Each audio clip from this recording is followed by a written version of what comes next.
Data migration or data conversion అంటే ఏమిటి? Legacy system నుండి డేటాని ఆర్కిల్ సిస్టంలోకి ట్రాన్స్ఫర్ చేసే ప్రాసెస్ని డేటా మైగ్రేషన్ లేదా డేటా కన్వర్షన్ అంటారు. యూజువల్గా డేటా మైగ్రేషన్ అనేది ప్రాజెక్ట్ గో లైవ్కి వెళ్ళడానికి ముందు చేస్తారు. డేటా మైగ్రేషన్ చేయాలంటే ముందుగా డేటా మైగ్రేషన్ స్ట్రాటజీ డాక్యుమెంట్ అని ఒక డాక్యుమెంట్ని ప్రిపేర్ చేయాల్సి ఉంటుంది.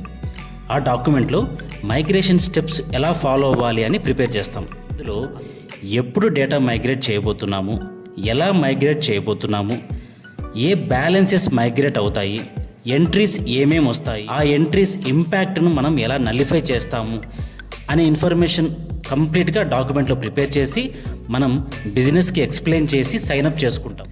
డేటా మైగ్రేషన్ చేసినప్పుడు ఆ రోజు వరకు బ్యాలెన్సెస్ అన్నీ ఓల్డ్ సిస్టంలో స్టోర్ అవుతాయి. చేసిన తరువాత ఆ రోజు నుండి నెక్స్ట్ డే నుండి ఇంకా కొత్త సిస్టమ్ అయిన ఒరాకిల్ సిస్టంలోకి స్టార్ట్ అవుతాయి. డేటా మైగ్రేషన్ని లెగసీ నుండి ఒరాకిల్ సిస్టంలోకి ఒకేసారి ట్రాన్స్ఫర్ చేయరు, ఫేజెస్ వైజ్ డివైడ్ చేసి ట్రాన్స్ఫర్ చేస్తారు. ఇనిషియల్గా డేటాని లోయర్ ఇన్స్టెన్స్లో ట్రాన్స్ఫర్ చేసి అంతా పర్ఫెక్ట్గా వస్తుంది అనుకుంటేనే ప్రొడక్షన్లో డేటాను మైగ్రేట్ చేస్తారు. ఇలా డేటా ట్రాన్స్ఫర్ చేసినప్పుడు చిన్న చిన్న ఇష్యూస్ వస్తూ ఉంటాయి. ఆ ఇష్యూస్ ఏంటి, దాని గురించిన క్లియర్ ఇన్ఫర్మేషన్, మోర్ ఇన్ఫర్మేషన్ మీరు క్లాస్లో తెలుసుకోండి.